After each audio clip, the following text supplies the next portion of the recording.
Hola amigos, ¿qué tal? ¿Cómo están? Bienvenidos a ¿A quién iremos? Hoy tenemos un tema que queremos desarrollar con todos y cada uno de ustedes porque notamos que existen ciertos movimientos, ciertas corrientes que están haciendo que el pueblo de Dios crea que no existe arrebatamiento. ¿Tú qué piensas? ¿No existe el arrebatamiento? ¿Qué crees? ¿Que la iglesia va a pasar por una gran tribulación? ¿O crees que el arrebatamiento va a ser durante, después de la gran tribulación? Hay otras corrientes más que están enseñando actualmente que ya estamos en la gran tribulación, que los jinetes del apocalipsis ya salieron y que los sellos ya se rompieron. Hay demasiadas falsas doctrinas. Hay demasiados que están queriendo hacerse pasar por verdaderos y son falsos. La iglesia tiene que estar muy preparada, los jóvenes tienen que estar muy atentos porque estas cosas no se hablan hoy en día en los púlpitos. Hoy los líderes no se preparan para poder demostrar con las escrituras que el arrebatamiento es un hecho real. No se preparan para enseñar la sana doctrina, ni siquiera para defenderla, en el sentido que la iglesia de Cristo no va a pasar la gran tribulación. Este es el tema de hoy. Esto es lo que vamos a estar desarrollando, amigos. Sí, hemos visto muchísimos ataques a la iglesia de Cristo. Hemos visto mucha confusión. Hemos visto mucho engaño, aún de todos aquellos que se precian de ser líderes, de estar enseñando o mal enseñando o mal formando. Es muy importante que nosotros formemos correctamente bien a las generaciones para que no titubeen en su fe, para que no se vea mermada, resquebrajada su fe. Cuando su fe sea sometida a prueba, sea probada, ellos sepan qué responder con bases bíblicas y con una sana doctrina, lo que la Escritura nos ha enseñado. Estas doctrinas han salido de tiempo atrás. Me estoy refiriendo a que serán unos 10 años, 15 años máximo, que dicen que no hay arrebatamiento, que es mentira, que la iglesia va a pasar por el periodo de la gran tribulación y que la iglesia tiene que pasar por ese juicio. ¿Es verdad esto? ¿Por qué no nos vamos directamente a las escrituras y establecemos un punto racional y correcto de la hermenéutica de las Sagradas Escrituras? ¿Cuál es la interpretación correcta que debe darse a determinado texto? Y las preguntas adecuadas que tenemos que hacernos para saber si efectivamente adoptamos una falsa doctrina enseñada como la que es que no existe el arrebatamiento o que la iglesia va a pasar por la gran tribulación, para que la fe del cristiano y creyente no sea contaminada. Aquí te podemos ver algunas diferencias que existen entre lo que es el rapto o arrebatamiento, también llamado arrebatamiento, ¿sí?, y la segunda venida. Aquí las puedes ver cada una de ellas. Una de las primordiales es la que nos señala en 1 de Tesalonicenses 4:17, donde nos dice que Jesús permanecerá en el aire o en las nubes. ¿Sí? Ahí es donde Jesús va a llamar a sus escogidos. Porque dice porque el Señor mismo con voz de mando, con voz de arcángel y con trompeta de Dios descenderá del cielo y los muertos en Cristo resucitarán primero. Luego nosotros los que vivamos, los que hayamos quedado, seremos arrebatados juntamente con ellos en las nubes, dice. No dice en la tierra, dice en las nubes, para recibir al Señor en el aire. ¿Y qué dice? Y habla de permanencia después. Y así estaremos, ¿cómo dice? Y así estaremos, siempre es permanencia y es pertenencia, siempre con el Señor. Aquí se está refiriendo, 1 de Tesalonicenses, a la iglesia, no al pueblo de Israel, que es muy importante que empecemos a diferenciar entre la iglesia y entre Israel. Que empecemos a diferenciar eso para que podamos nosotros entender que la segunda venida de nuestro Señor Jesucristo se refiere a Israel. Por eso Zacarías 14, 4-9 nos enseña que Jesucristo va a venir, pero va a poner un pie sobre la tierra. Hay una gran diferencia entre la iglesia y entre lo que es Israel. Como estas diferencias que te estoy estableciendo aquí no las voy a leer, te pido de favor que las leas y que tú las veas en tu casa con tu Biblia. Vamos a continuar.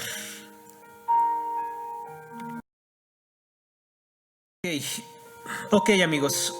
Aquí, mira, hay muchas personas que yo he percibido que leen incorrectamente o le dan una interpretación incorrecta a Mateo 24. ¿Sí? Debemos de entender una cosa muy clara.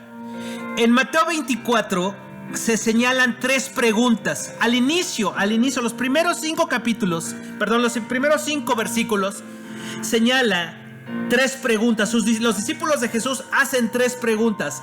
¿Cuándo serán estas cosas? ¿Qué señal habrá de tu venida? ¿Y qué señal habrá del fin del siglo? Y Jesús, después de estas preguntas, resuelve cada una de ellas, establecidas ahí en Mateo 24. Y si estas respuestas que da Jesús a cada una, no las da a cada una de ellas, sino en una respuesta incluye todas ellas.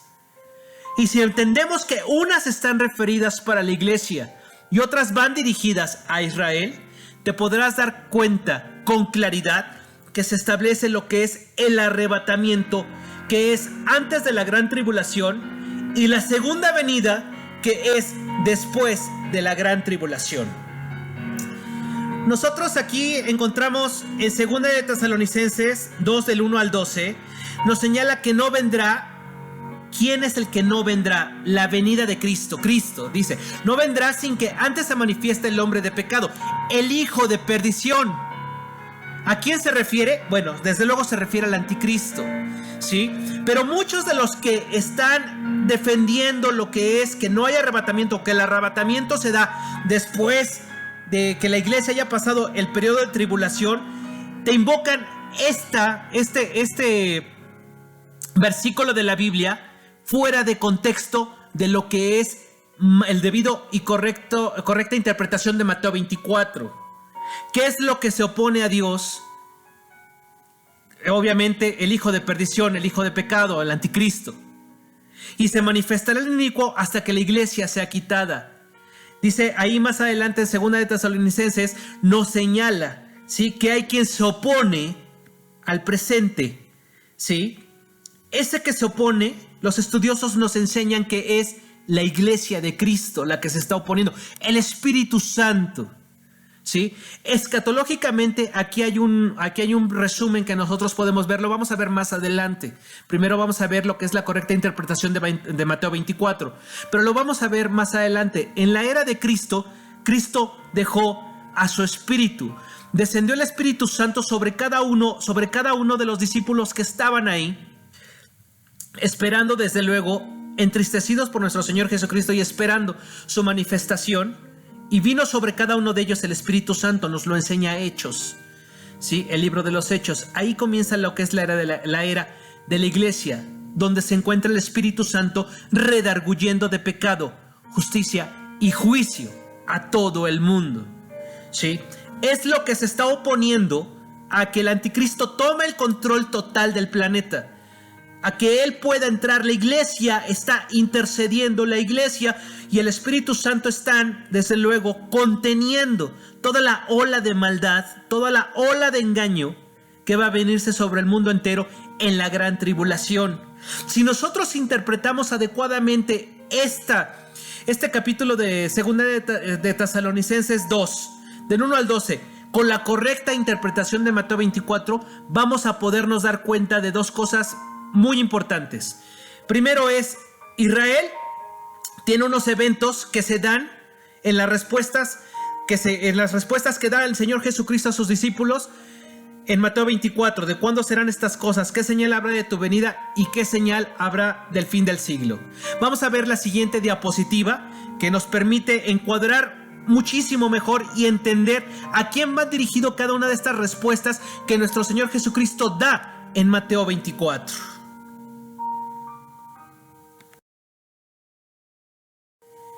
De acuerdo.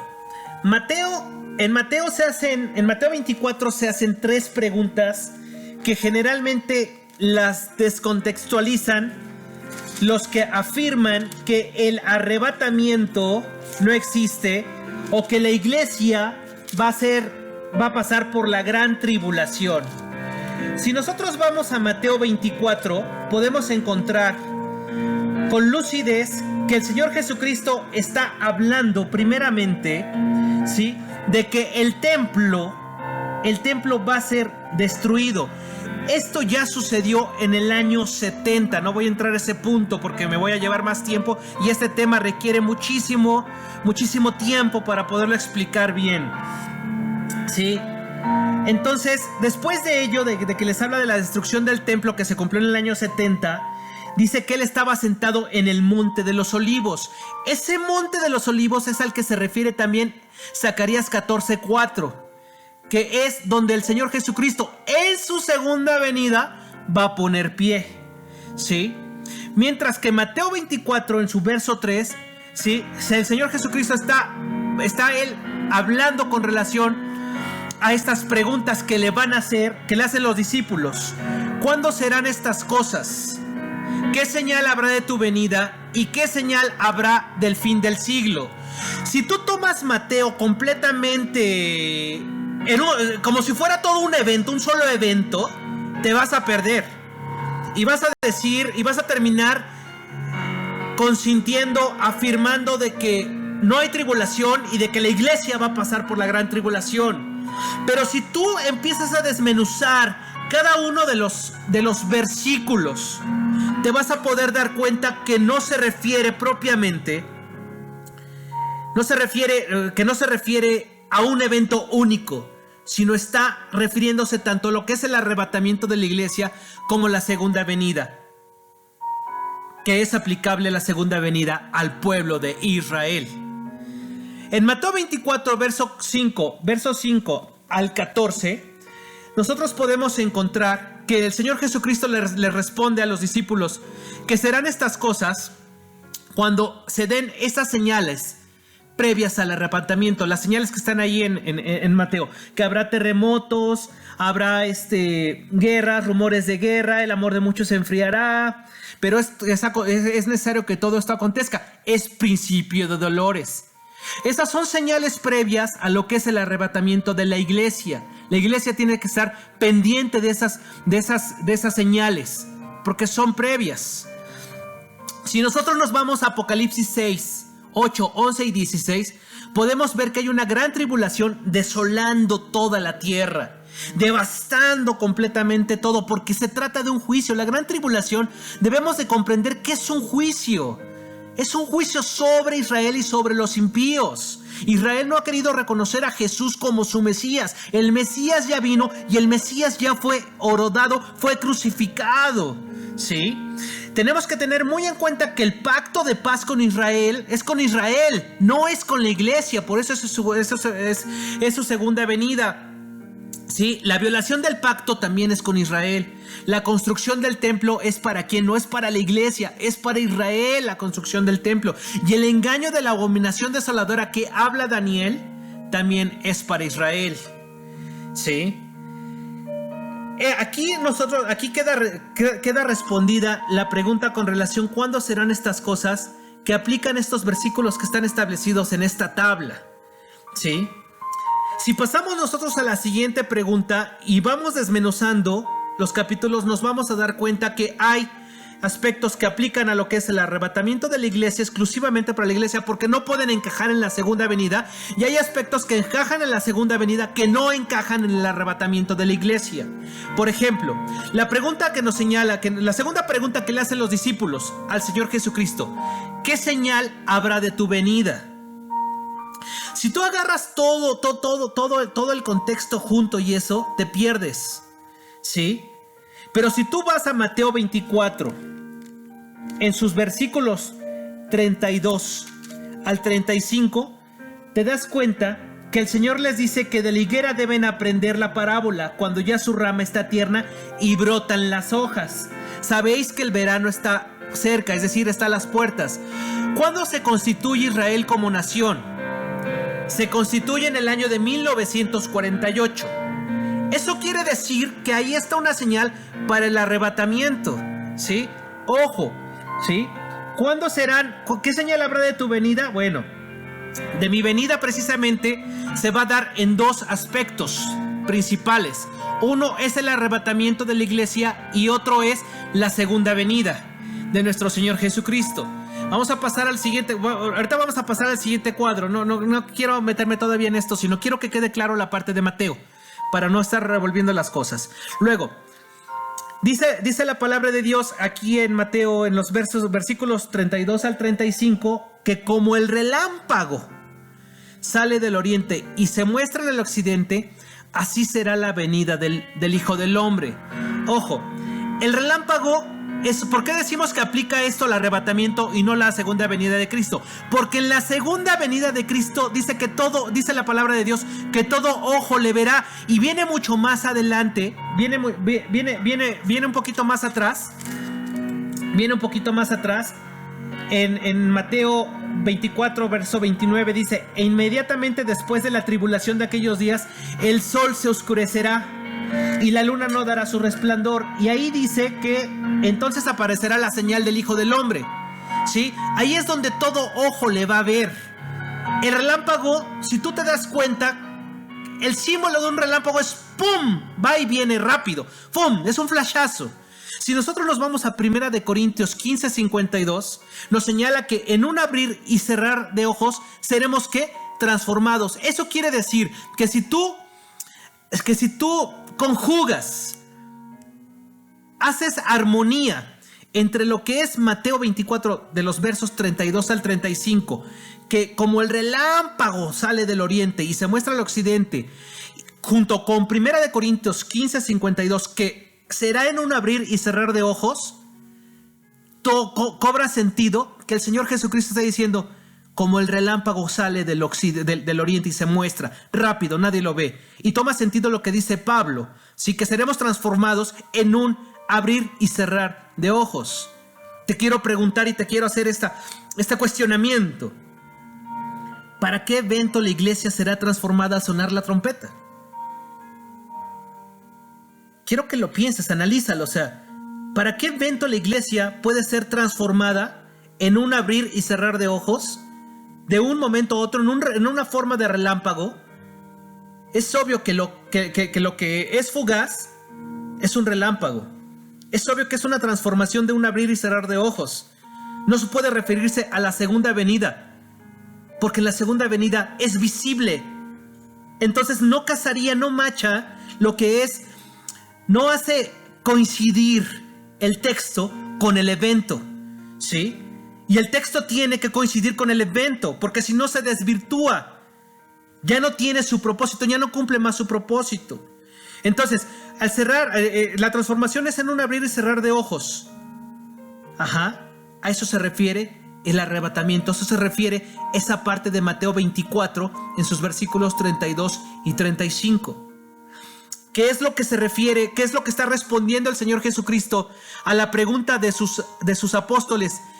La segunda pregunta que hicieron los apóstoles: ¿qué señal habrá de tu venida? Si nosotros nos vamos a lo que es Mateo 24, en su verso 15 al 26, se refiere completamente a la segunda venida y es aplicable solamente a Israel. Porque en esos versos del 15 al 26 encontramos que la abominación desoladora no es una profecía para la iglesia, ¿sí? No está dirigida a esa profecía a la iglesia. La abominación desoladora no puede estar dirigida a la iglesia. ¿Por qué?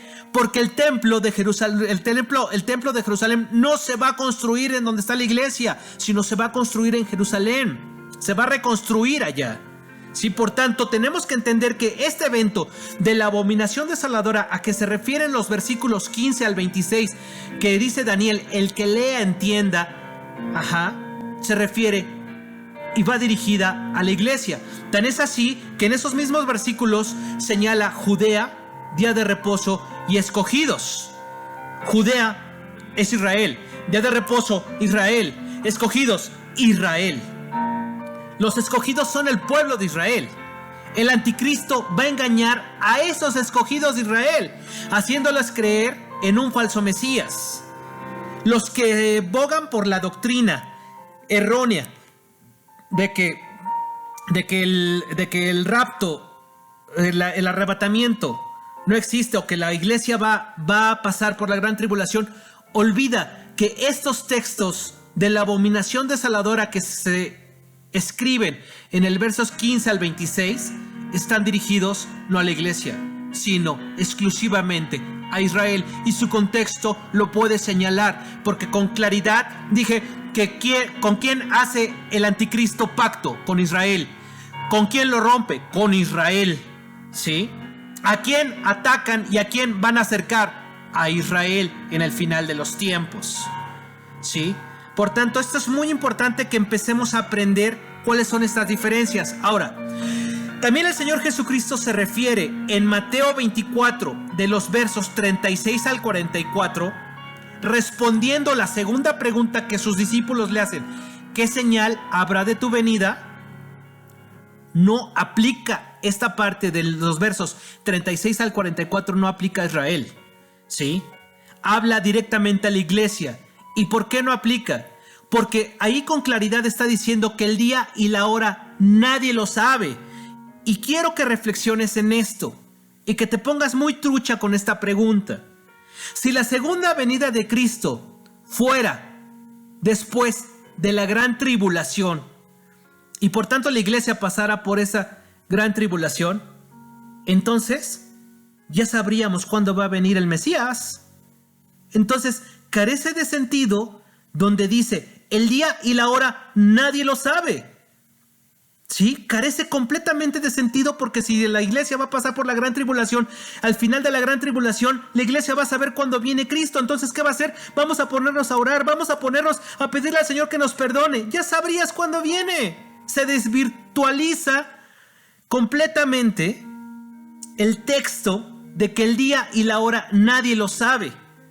Por tanto, este texto tiene gran aplicación en el arrebatamiento. Ahí es donde cobra esencial notoriedad cuando dice el Señor Jesucristo: el día y la hora nadie lo sabe. ¿Sí? Porque ahí es donde encuentra sentido el texto. Por tanto, esta parte de Mateo 24, en sus versículos 36 al 44, desde luego aplica al arrebatamiento de la iglesia. ¿Sí? Durante los juicios de la gran tribulación, te quiero preguntar algo. Durante los juicios de la gran tribulación, y ahí te va otro elemento más, que aquí nos dice y nos enseña Mateo 24, 36 al 44. ¿Alguien crees que va a estarse casando, comiendo, bebiendo y haciendo fiestas? Porque eso es lo que dice, que como en los días de Noé estaban casándose, comiendo, bebiendo, así será la venida del Hijo del Hombre. ¿A qué se refiere? Si después de la gran tribulación la tierra va a quedar completamente dañada, los humanos van a estar completamente desfallecidos, no van a tener ni siquiera ninguna fuerza, ¿tú crees que esto aplica para lo que dice el Señor Jesucristo de como en los días de Noé estarán casándose, bebiendo, comiendo? ¿Aplica a la segunda venida? Por supuesto que no, porque la segunda venida todos coincidimos en que se va a dar después de la gran tribulación. ¿Sí? Pero entonces, ¿a qué aplica este texto que nos enseña de que como en los días de Noé estaban bebiendo, comiendo y dándose en casamiento? Se refiere desde luego al arrebatamiento, porque no tiene sentido que se dé en la gran tribulación, porque por lógica en la gran tribulación nadie va a estar, después de los juicios que va a sufrir la tierra, nadie va a estar bebiendo ni casándose. Es un aspecto lógico que tenemos nosotros que razonar, que tenemos que nosotros que pensar. Cuando la palabra de Dios nos dice también en estos textos del 36 al 44, después de la gran tribulación uno será tomado y otro será llevado. no cobra ningún sentido más que se refiere al arrebatamiento de la iglesia. Por tanto, toda esta parte del Mateo 24, de los versículos 36 al 44, toma especial relevancia, que se refieren a la iglesia, que se refieren al arrebatamiento de la iglesia. Ponte a pensar en esto. Si la iglesia pasa por la gran tribulación, ¿qué caso tiene que Cristo te arrebate para que regreses con Él a pisar la tierra? Sí, me vas captando por dónde estamos nosotros tratando de develar la verdad con relación a este texto tan enriquecedor de Mateo 24. Es obvio que el texto cobra sentido natural cuando eres tomado para celebrar las bodas del Cordero y recibir las coronas en el tribunal de Cristo, mientras los injustos son juzgados en la gran tribulación y mientras se preparan los juicios para Israel. Ahí es donde cobra sentido que Cristo regresa a la tierra para vencer la batalla del Armagedón y empezar el milenio, que es en la segunda venida. Pero por eso es que estos textos de Mateo 24, del 36 al 44, toman especial relevancia. ¿En dónde? En el arrebatamiento de la iglesia, y no aplican en la segunda venida porque se descontextualiza, pierde totalmente su sentido, se hace estéril y solamente tiende a confundirte. Ahora vamos con la última pregunta que le hacen sus discípulos a Cristo. La última pregunta que le hacen los discípulos a Cristo es: ¿qué señal habrá del fin del siglo? ¿Qué señal hay del fin del siglo? Aquí no hay ninguna respuesta para lo que es la iglesia, sino se aplica completamente a lo que es la segunda venida de nuestro Señor Jesucristo. Y se aplica a la segunda venida del Señor Jesucristo en Mateo 24, del 29 al 31, y es lo que estábamos ya diciendo. Los versículos 29 al 31 refieren el final de la gran tribulación, previo a que todo ojo le verá, que se señala en Apocalipsis 1:7, y también previo a que Jesucristo baje a la tierra, toque esta tierra también en el Monte de los Olivos, como lo establece y lo predice Zacarías 14:4. ¿Dónde es visible Jesucristo y todas las tribus de la tierra lo ven? ¿Y qué hacen? Como dice Mateo 24, del 29 al 31, hacen lamentación. Lo ven. ¿Dónde lo ven? En la segunda venida. ¿Por qué? Porque pone un pie en esta tierra. Mientras en el arrebatamiento está en las nubes y ha llamado a su iglesia para que esté con Él en el aire y así esté siempre con Él. Él viene a la tierra, ¿sí? Pisa la tierra, todo ojo le ve, y ahí es donde se hace visible, y todas las naciones, que es lo que nos dice Mateo 24, del 29 al 31, hacen lamentación de Él. Ahí es donde aparece la señal del Hijo del Hombre y lamentan. Ya no tiene aplicación lo que es el relámpago y el trueno. ¿Por qué? Pues porque el trueno y el relámpago es visible por fracciones de segundos, ¿sí? Pero aquí es visible porque todo mundo le ve. Entonces, si nosotros comprendemos que Mateo 24, del 29 al 31, está establecido para la segunda venida, podemos diferenciar concretamente que las respuestas de nuestro Señor Jesucristo, que Él hizo en Mateo 24, se refieren tanto a eventos del arrebatamiento de la iglesia como la segunda venida de Cristo. Ahí también en Mateo 24, de los versos 29 al 31 que estamos ahorita tratando en la respuesta en la última respuesta que Jesucristo da, ¿qué señal habrá del fin del siglo? Pues también dice que reúna a los escogidos. ¿Quiénes son los escogidos? Es Israel, porque la iglesia ya no está. La iglesia ya ha sido recogida. La iglesia ya ha sido llamada a la presencia de Cristo para celebrar en el cielo las bodas del Cordero. Entonces, ahí es cuando Israel se da cuenta, o sea, en la segunda venida, que es al final de la gran tribulación, es cuando Israel se da cuenta que mataron al Mesías. Y es cuando toma y cobra sentido que herido fue en casa de mis amigos. Cuando le preguntan a los judíos, ¿y qué te pasó en esas manos? Recuerden que Israel está esperando al Mesías. Israel no cree que Jesucristo es el Salvador y Señor de esta tierra.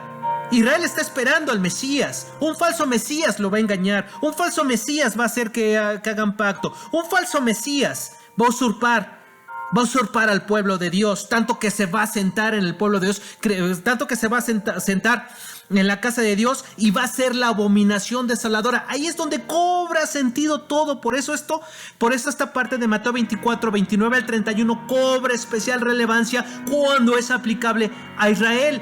¿Por qué? Porque ahí es donde dice el Señor Jesucristo: ¿qué te pasó en esas heridas?, le preguntan los judíos. Fui herido en casa de mis amigos, Zacarías 13:6. Y también ahí es cuando Israel se convierte en un día. Recuerden, Dios no ha olvidado a Israel. Dios va a salvar a Israel al final de los tiempos, antes de lo que es el milenio. Es más, antes de lo que es el milenio, después de la segunda venida, Dios va a salvar e Israel se va a convertir en un solo día. ¿Sí? Cuando es la segunda venida de nuestro Señor Jesucristo, se prepara desde luego el juicio de las naciones a que se refiere Mateo 24. ¿Sí queda claro? O sea, sí queda claro cómo cada una de estas partes fueron las respuestas que en general dio el Señor Jesucristo, pero que abarcaron cada una de las respuestas a estas preguntas. Nunca pierdan de vista estas tres preguntas que hacen y que hacen los discípulos y que Jesucristo responde, porque en el momento que pierdas de vista la respuesta a cada una de estas, vas a perderte y vas a creer que el arrebatamiento no existe o que la iglesia va a pasar por la gran tribulación, cuando son dos eventos portentosos que Dios ha preparado, uno para su iglesia y otro para la salvación de Israel en un día. Continuemos.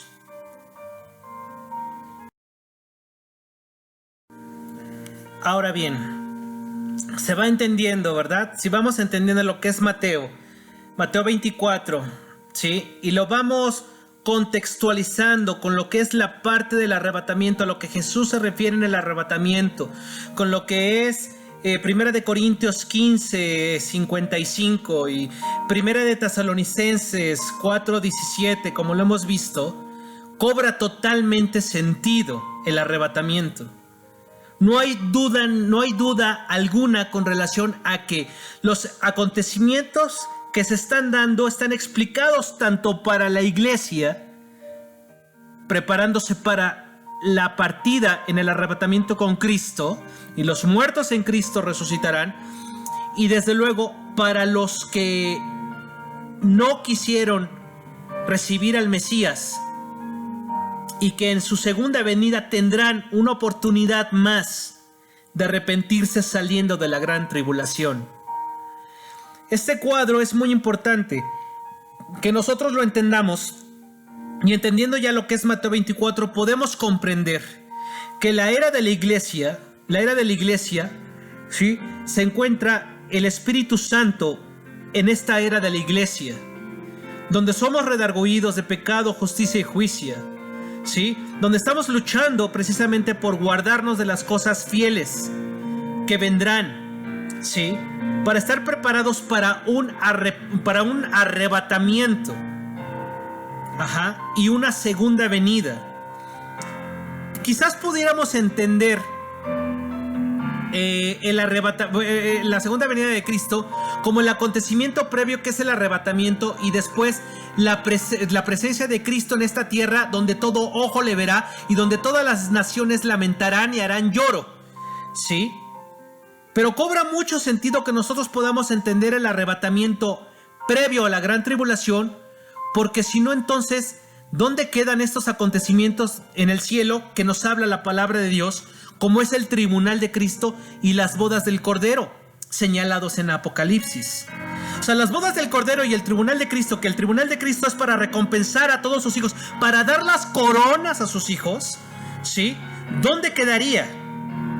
Si lo que es la iglesia va a pasar la gran tribulación y al final de la gran tribulación es que arrebatada, ¿es en serio? Entonces, ¿dónde cabe el tribunal de Cristo y las bodas del Cordero? Todos los que abogan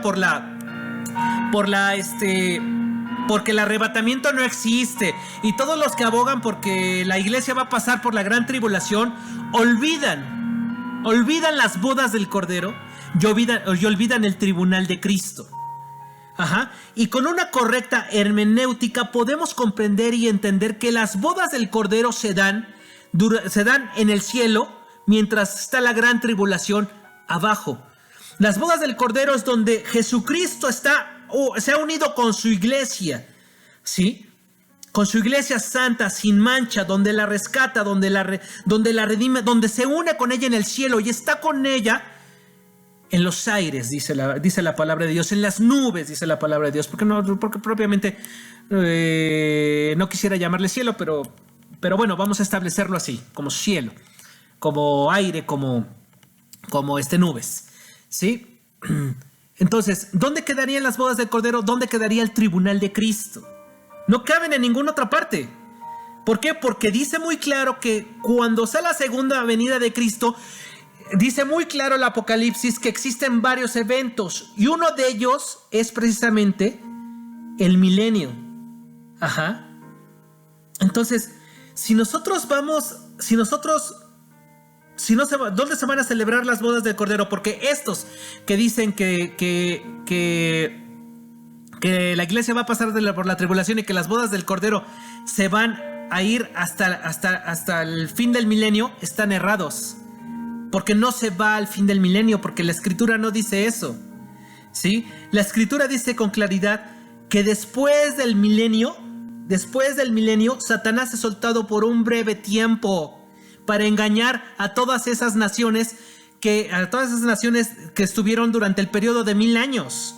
Y después Dios hace juicio con esas naciones y después viene el gran juicio del trono blanco. Que es donde se establece la segunda resurrección, que luego lo veremos porque son temas muy amplios, son temas muy grandes, pero bueno, ¿sí? Entonces se desvirtualiza completamente, o sea, pierde totalmente el sentido si tú agarras y estableces que la iglesia va a pasar por la gran tribulación y que el arrebatamiento no existe. Entonces nos vamos a perder de las bodas del Cordero, entonces la iglesia se va a perder del tribunal de Cristo. ¿Dónde están las coronas? Es obvio que no. Entonces tenemos que entender muy bien la cronología de la escatología, precisamente para entender que está la era cristiana, la era de la iglesia. Esta era de la iglesia es quitado, desde luego, es quitado de en medio el Espíritu Santo de la iglesia. Imagínate nada más, ¿quién va a convencer y redarguir de pecado, justicia y juicio durante la gran tribulación? ¡Qué terrible! O sea, ¡qué terrible! ¿Quién va a tocar a la puerta de los corazones para que se arrepientan? Por eso es que van a estar durante los primeros 3 años y medio los 2 testigos predicando el evangelio, ¿sí? Pero van a estar en Israel, ojo. Entonces, durante este arrebatamiento, que se da este arrebatamiento y que la iglesia, el Espíritu Santo está conteniendo al inicuo, al hombre de perdición. Ahí se va a manifestar, después del arrebatamiento se va a manifestar completamente este inicuo, al que el Señor matará con la espada de su boca al finalizar, ¿sí? Al finalizar el periodo de la gran tribulación, es decir, en la segunda venida de Cristo, en la batalla del Armagedón, ¿sí? Pero entonces sucede lo que es el arrebatamiento. 3 años y medio de paz, que es la semana 70 de Daniel a la que se refiere. Ojo, la semana 70 de Daniel, sí, porque Daniel nos señala que 70 semanas están determinadas para el pueblo. ¿Para quién? No para la iglesia. Ojo, para Israel, ¿sí? La iglesia no interviene en las 70 semanas. No interviene en lo más mínimo. ¿Por qué? Porque las 69 semanas ya se cumplieron. Y ahí no intervino la iglesia. Y la semana 70 la iglesia tampoco interviene. ¿Por qué? Porque están determinadas por el pueblo de Israel. Así lo dice, 70 semanas. Así lo dice Daniel 9 o 12, si mal no recuerdo. ¿Sí? Así lo indica. 70 semanas. Entonces la última semana que hace falta es la semana de la gran tribulación, que es el juicio que Dios establece sobre todas las naciones, incluida Israel, ¿sí? Entonces, mientras se está dando ese periodo de la gran tribulación, que es la semana 70 a la que nos habla Daniel, ahí están, desde luego, el pacto firmado en los 3 años y medio, y en los 3 años y medio están los 2 testigos, ¿sí? Los 144,000, después se rompe el pacto, Y cuando se rompe el pacto, 21 juicios caen, ¿sí? 21 juicios caen sobre la tierra. Que son los 7 sellos, las 7 trompetas y las 7 copas de la ira, ¿sí? Entonces nosotros podemos ver y podemos determinar con claridad que después de que pasa la gran tribulación, la iglesia viene en la segunda venida de Cristo, ¿sí? Precisamente a hacer el juicio con Israel, el juicio de las naciones, la resurrección de los santos del Antiguo Testamento y la resurrección de los santos de la gran tribulación, y se instaura el milenio, a que nos refiere Apocalipsis, ¿sí? Ahí es precisamente cuando el Señor está en la batalla, en la segunda venida, está en la batalla del Armagedón, que va a proteger a Israel, que va a guardar a Israel, y después de esa batalla, lo que es la bestia y el falso profeta, ¿sí?, son arrojados al lago de fuego. Viene el milenio y entonces después del milenio Satanás es soltado, ¿sí? Y después de ello, pues bueno, Satanás ya es lanzado al lago de fuego. Básicamente en una forma muy resumida, porque es muy grande el tema, no podría terminar, sí, porque requiere otro tema, la parte de la escatología, pero es importante que nosotros entendamos y comprendamos que el arrebatamiento es un acontecimiento único para la iglesia de Cristo, aquella iglesia que se arrepintió, aquella iglesia que se guardó fiel, aquella iglesia que quiso estar con Cristo, ¿sí?, y que va a estar en las bodas del Cordero y va a estar en el tribunal de Cristo para ser recompensada, y que luego esa iglesia va a venir en la segunda venida de Cristo, donde todo ojo le verá, donde harán lamentaciones las naciones, y donde se refiere con claridad la palabra de Dios. Es que ya tengo que ir a la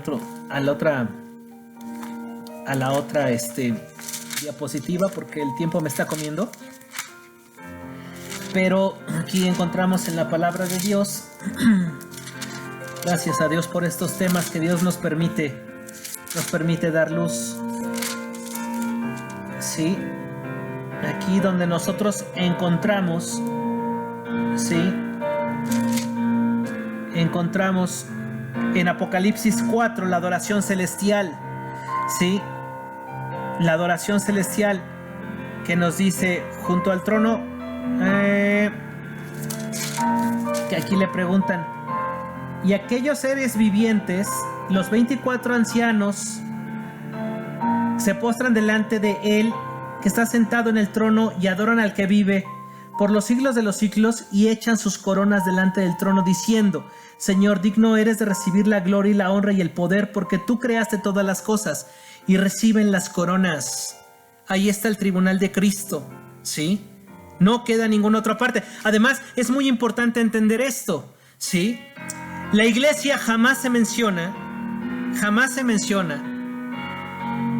en lo que son los juicios de los 7 sellos, de las 7 trompetas y las 7 copas. Ahorita lo vamos a ver, ya para ir cerrando el tema.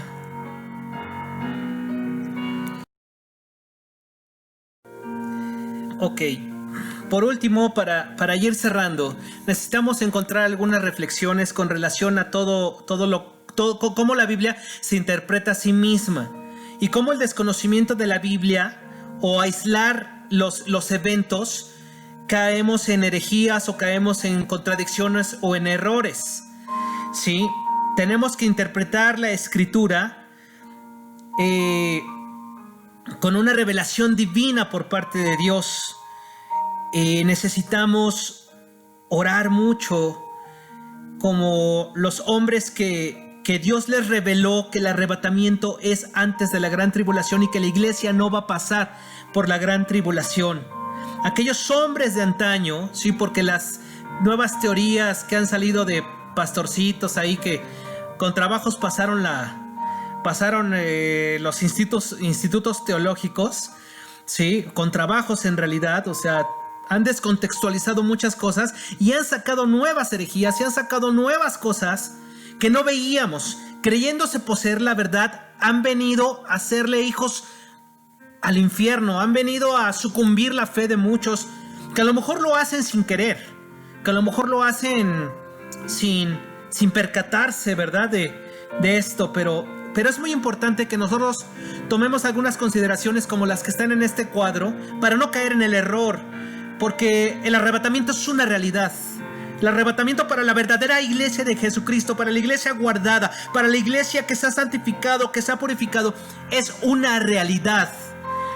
No es un cuento de hadas, no es que la iglesia no quiera pasar por unos juicios, como dicen los expositores de estas pseudodoctrinas que dicen que la iglesia pasará por la gran tribulación. Sí, podemos encontrar en Isaías 46:10, Dios anuncia lo por venir desde el principio. ¿Sí? Tenemos que hacer la siguiente consideración. Ahí viene el cuadro, viene el fundamento bíblico, la consideración y una reflexión a la que invitamos para que cada uno de nosotros piense y razone por sí mismo. No me creas a mí, créele a la Escritura. ¿Sí? Dice, Dios previo al juicio salva a Noé. Sí, salva a Noé y 7 personas más. Durante 120 años Noé estuvo predicando y estuvieron habiendo las advertencias de que iba a venir el juicio a través de agua y nadie lo creyó. Solamente 8 personas se arrepintieron, 8 personas entraron en el arca. Todos los demás perecieron en el juicio. Pero ¿qué me dices de Sodoma y de Gomorra? ¿Sí? Solo Lot y su familia fueron sacados antes del juicio contra dicha ciudad. Es decir, Dios envía una advertencia. Antes del juicio, Dios vuelve a enviar una advertencia. ¿O qué hay de Nínive? ¿Sí? Dios envía a Jonás y le da una advertencia y le dice, ve con ese pueblo porque lo voy a destruir. ¿Sí? Si no se arrepiente, lo voy a destruir. Ajá, el pueblo se arrepintió y no cayó juicio contra él. ¿Sí? Entonces, reflexión. Si Dios anuncia que va a librar a sus hijos del juicio, aunque va a ser muy pequeño el número de los arrebatados previo al juicio, porque en realidad la Escritura nos señala que solamente 8 en el diluvio, pocos en lo de Lot, ¿sí?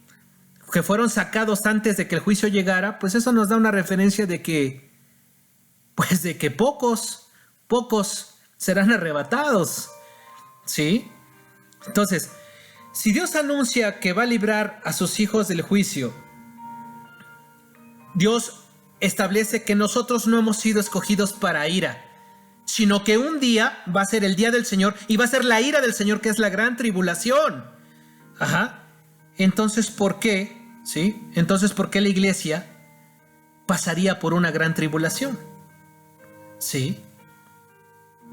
Si Dios no pensaba sacar a su iglesia de lo que va a venir sobre el mundo entero, de la gran tribulación que va a venir sobre el mundo entero, entonces ¿por qué pedirle que se santifique? ¿Por qué pedirle que se guarde? ¿Por qué pedirle que se purifique a sí mismo?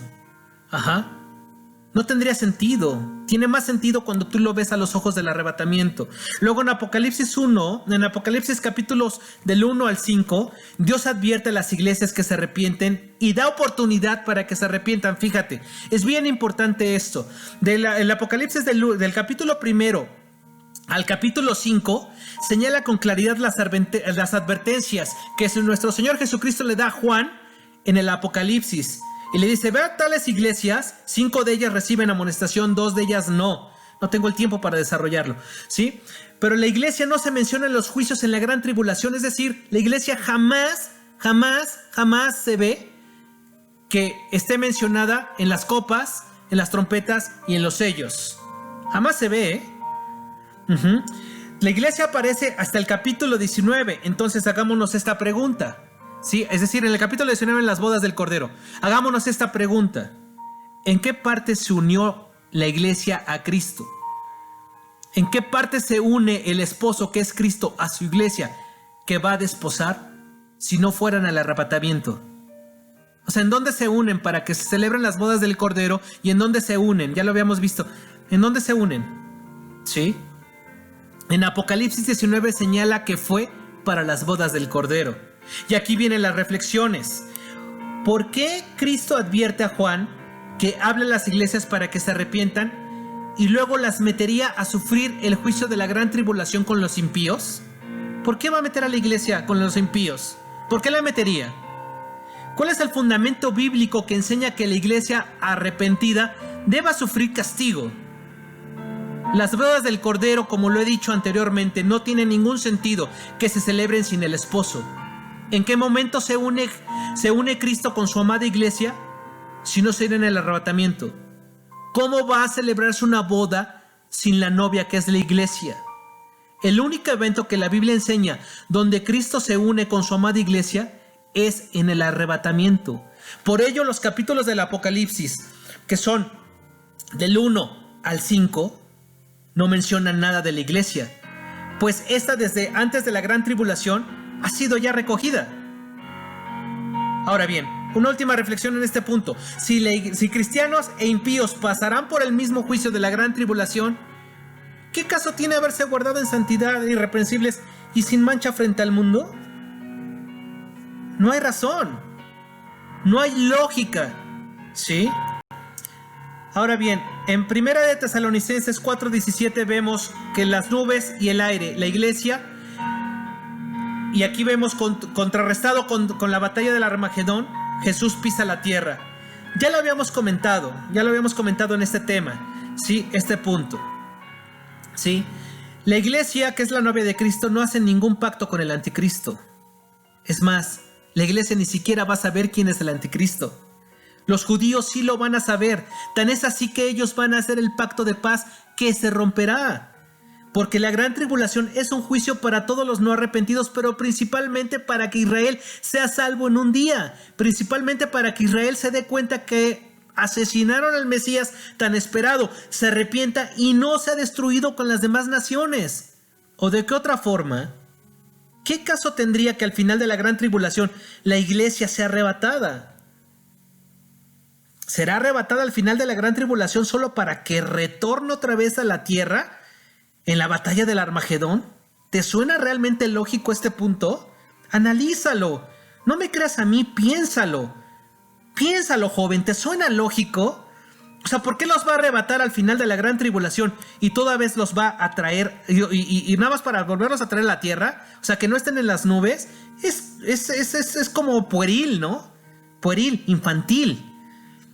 Entonces, ¿qué sentido tendría 1 de Tesalonicenses 4:17 de que seremos arrebatados juntamente con ellos en las nubes para recibir al Señor en el aire? Es obvio que se desvirtualiza. Choca evidentemente con el hecho de que Jesús, después de la gran tribulación, va a tocar la tierra. Estar preparados para el esposo no va a ser una tarea sencilla, amigos. Pero bien vale la pena que nosotros no nos dejemos mover tan fácilmente de las cosas, no nos dejemos mover tan fácilmente de vuestra manera de pensar. Dice Pedro, no nos dejemos engañar. Satanás quiere engañarnos y quiere hacernos creer que no hay arrebatamiento. Hay arrebatamiento. ¿Sí? Ya te lo expliqué por qué. Para que tú y yo tengamos esperanza. Para que tú y yo nos esforcemos para estar en aquel gran día de las bodas del Cordero, para que tú y yo nos pongamos a cuentas, para que tú y yo entremos con un corazón sincero, con un corazón arrepentido, con un corazón que pueda ver la gloria de Dios y tú estés y siendo invitado a esas cenas. Imagínate esas cenas donde va a estar el Señor Jesucristo, donde vas a ser galardonado, donde vas a ser, desde luego, manifestado en gloria con el Señor Jesucristo, donde vas a poder recibir la premiación de aquellas coronas, ¿sí? Para que cuando el Señor Jesucristo venga y todo ojo le ve y ponga el pie en la tierra, tú vengas en ese ejército, ¿sí? A ver cómo el Señor va a poner juicio sobre todas las naciones, a derribar a la Babilonia, a la madre de todas las rameras, a la que ha fornicado con todos los pueblos y naciones, a la que ha engañado a todos. Veíamos el capítulo anterior de Satanás y su sistema de engaño, ¿sí? Pues bueno, si el arrebatamiento lo quieren desvirtuar y no lo conceptualizan bíblicamente, ahí hay un engaño. Y tiene que ser derribado ese engaño. Y tienen que ser abiertos los ojos de los hijos de Dios, porque la creación entera está aguardando a la manifestación de los hijos de Dios. ¿Sí? Tenemos una gran esperanza, y esa gran esperanza es estar con Cristo en las bodas del Cordero. No es al final de la gran tribulación, cuando nosotros vamos a ser galardonados. Eso no es cierto, eso no dice la Escritura. No es al final de la gran tribulación, cuando la iglesia va a ser arrebatada. No es así como dice la Escritura. Eso es una falacia, eso es un engaño. ¿Sí? Cristo viene por su iglesia. Cristo viene por sus hijos redimidos, santificados y purificados, guardados en el lavamiento de su sangre, creyendo firmemente la verdad y aguardando con paciencia esa esperanza. ¿Sí? De nosotros depende guardarnos, de nosotros depende esforzarnos, de nosotros depende que estemos en esa invitación. Hemos sido invitados, has recibido una invitación. Imagínate qué va a ser. O sea, yo recuerdo cuando hice el examen para la universidad, que no me quedé en la UNAM, hace ya algunos ayeres. No me quedé en la universidad. Cuando no vi mi nombre en esa lista, yo sentí horrible. Sentí realmente feo. Sentí muy feo. Imagínate nada más lo que se sentirá que, conociendo a Cristo, nos quedemos en la gran tribulación. Imagínate lo que será que, conociendo a Cristo, nuestro nombre sea borrado del libro de la vida. Imagínate nada más eso. Si sentí horrible cuando no entré a la universidad porque no vi mi nombre escrito ahí, imagínate qué será lo que vamos a sentir, o lo que llegaríamos a sentir, si nosotros nos quedamos a la gran tribulación y no nos vamos junto con la iglesia a celebrar las bodas del Cordero, a las que tú y yo hemos sido invitados.